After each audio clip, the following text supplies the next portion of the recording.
Lethargic Sloth here, and it's time to talk about the beautiful country of Estonia. Estonia will be represented by Elina Nechayeva with the song La Forza. If I could describe this song in one word, it's going to be beautiful. Everything about this song is absolutely beautiful, and I love the staging with the colors on the dress and the singing, and it's just everything about this entire song and performance is just beautiful and mesmerizing. It's just amazing. I have to admit, there are certain songs I come across that I think, man, I'm just not qualified to judge this one. Good thing I'm only doing this as a hobby. Back when I was in university, I actually received an offer for a vocal scholarship at my university, and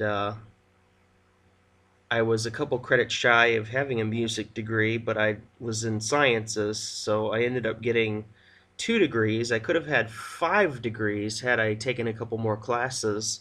So I would have had music and American Indian Studies, ecology, geography, and history. And instead, I got 2 degrees, and then I went on to my master's.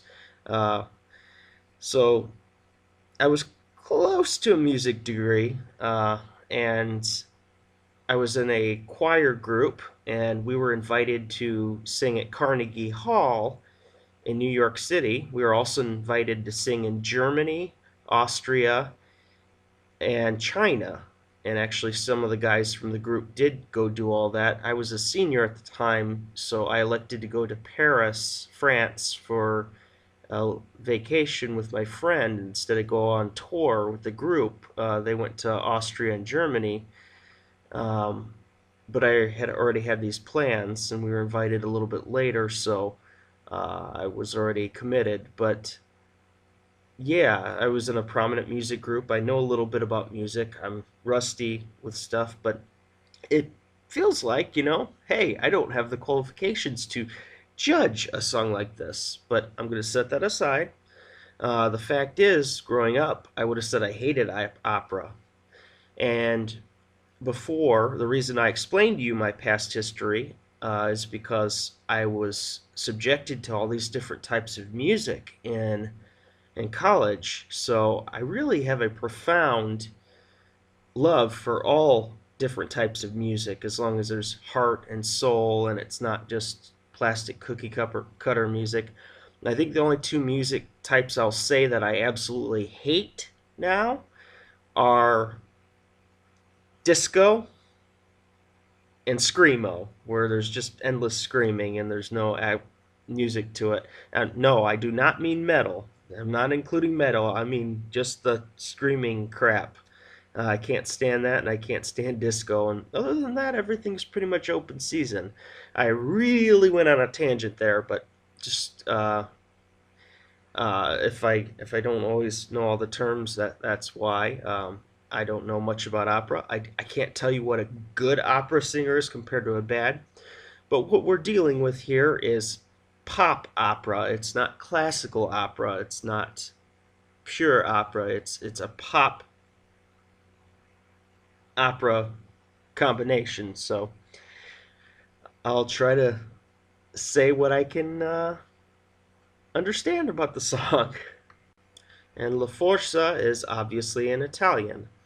So what's good about this song? Well, first I'm going to talk about something, with me here.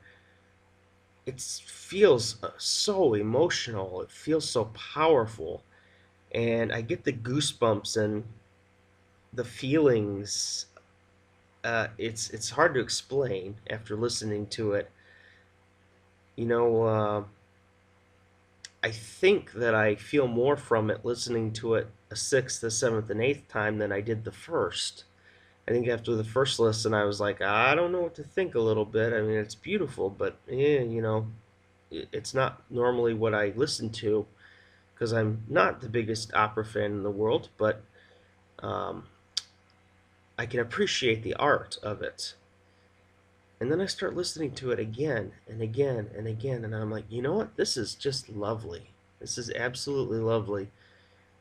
And then I start wanting to listen to it more, and it doesn't get stuck in my head like other songs do in the competition, but it sticks out and it's memorable.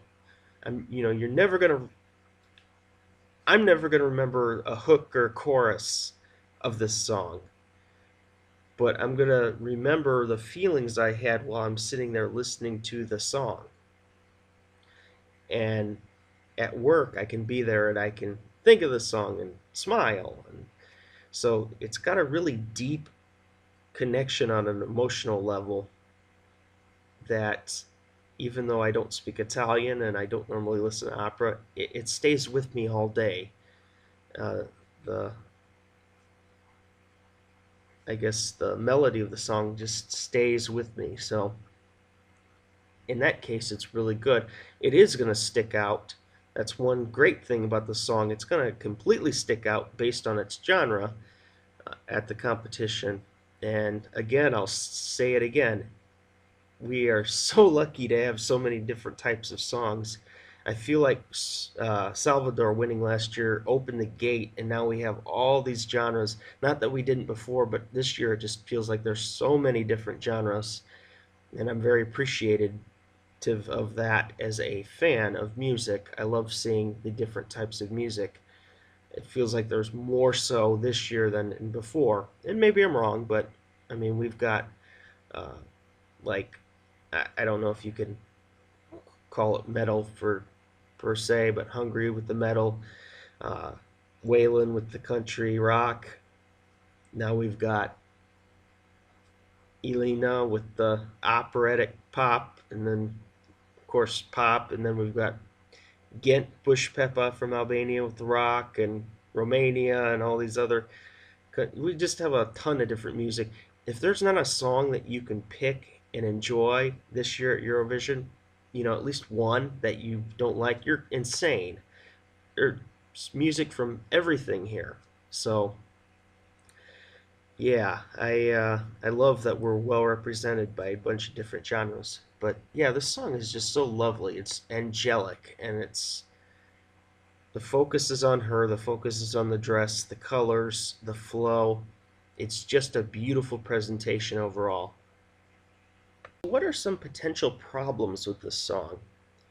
Well, the very first and glaring weakness this song may face is not everybody enjoys operatic music. It's not going to be everybody's tastes, and you're not going to be able to change their minds no matter if a song is beautiful or not. It's just not in their taste. It's the same way as a lot of people aren't going to get or understand the Hungarian song. This kind of falls in the same category because it's beautiful, it's lovely to somebody like myself.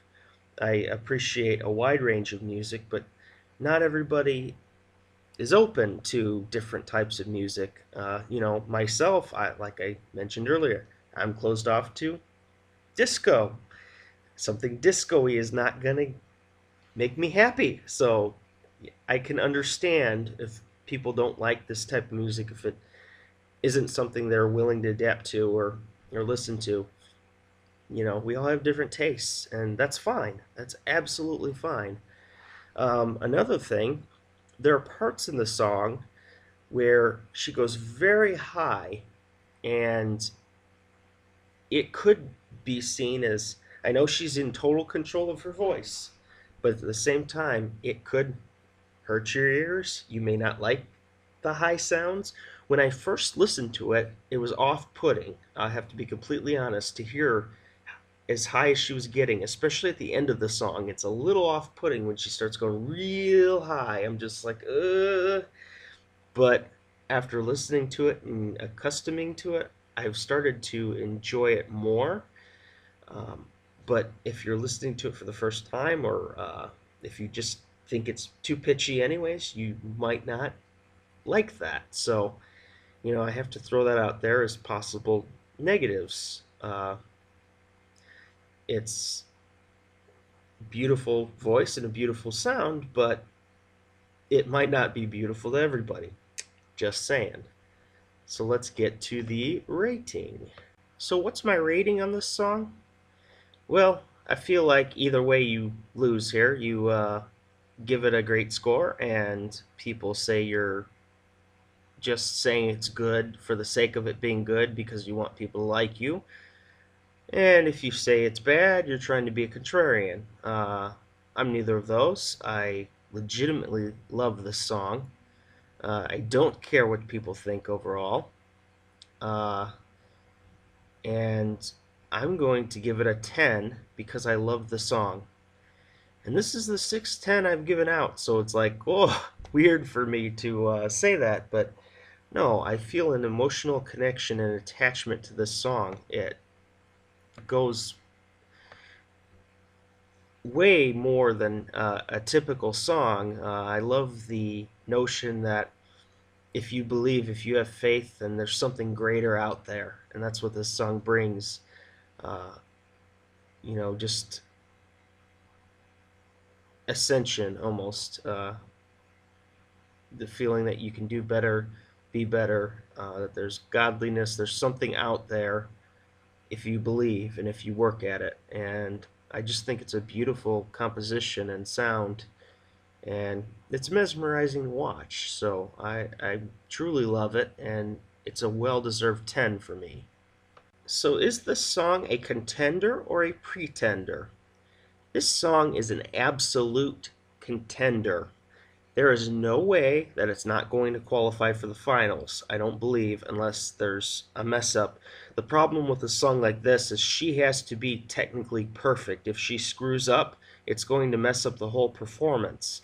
Uh, the audience might be forgiving, they might not, we'll see. But because she is such a focus in the song, she sets the atmosphere, she sets the ambience. It's imperative that she has a near flawless execution, which I expect her to, but you never know. I mean, athletes on a big stage sometimes slip up. Singers on a big stage, they can screw up as well. Look at Isaiah from Australia last year. But he was forgiven and was sent through, even though he screwed up quite a bit in the semifinals. But she has to be nearly perfect with this style of music to make it through. And she's a professional. She's got a master's degree in music. I believe she's going to make it through and not have any problems. And then in the final, her act just sticks out so much that I think this could actually be a strong contender to win. Will it? I don't know. The main problem is this is a very divisive genre. Some people love operatic music and some people hate it. And honestly, personally, if I'm predicting, I see this, definitely probably top 10, but it might be so divisive that it doesn't get the support it needs to win the competition. But I'm still going to say it's a strong contender, and I believe it will be there in the end as one of the top songs. So, as I try to do with a lot of the non-English songs, I'm going to do the translation for La Forza. So here it goes. You know, in the night for me, a star is there. You clear the way for eternity. It is my guide, an immensity that never leaves me. The force of destiny, vaulting, makes me. The hour is near to happiness. It is a dream or reality. Our affinity, on the wings of love rising. When I go that way, always free, I would like it to be a fairy tale around us. Our love, guide to us, in the infinite, for eternity. And that's the lyrics. Estonia has been a country that I really enjoyed in the contest. And 2015, Stiger Asta and Elina Born, Goodbye to Yesterday, was my number one song.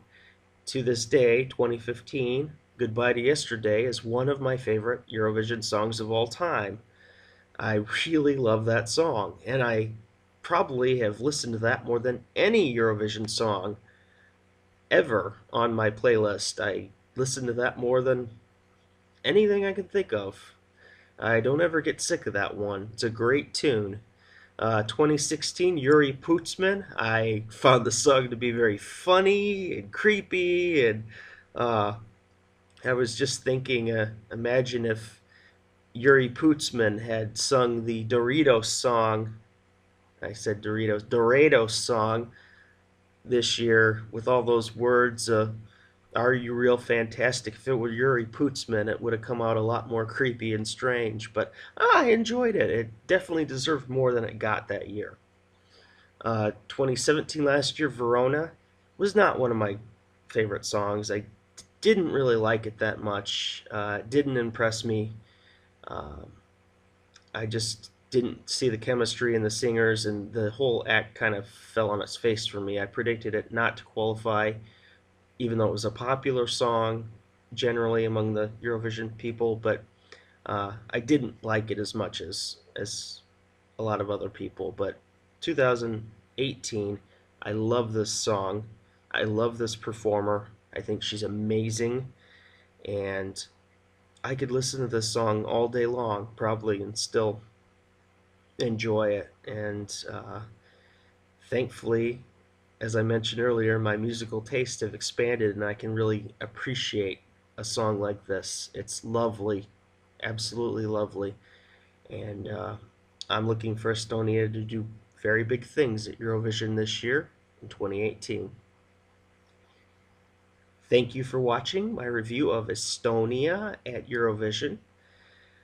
I'm trying to get these videos out. I'm actually at a much better pace than last year. I feel very comfortable at the rate they're coming out, so I'm looking forward to making some other videos other than reviews, doing some comparisons. I actually might been thinking about doing a knockout game where I put two songs head to head and you vote upvote or downvote depending on which artist you want to vote for. And I'm thinking about doing that. It's going to take a couple weeks to do that, but subscribe if you're interested in messing with that. I'm going to do the head-to-head thing to kind of make some of my decisions and predictions. So you guys help me so much if you comment or let me know how you're feeling about a song. I like to get the general consensus of how the people feel, the Eurovision fans. So please consider giving me a subscribe if you want to partake in that. And other videos, of course. Got a long way to go till Eurovision, 2 months. So I'm very excited to see how this all works out. For now, Lethargic Sloth, out. Estonia. Before I get into the review, I just want to say a couple things. I was able to spend one of the best days of my life over the summer in Estonia. I went to Finland, and then I took the ferry to Tallinn, and then I flew to Warsaw, and then eventually on to Kharkov, Ukraine, where my girl lives. So I went to go see her, and in the process, I got to spend 2 nights and 3 days in Estonia.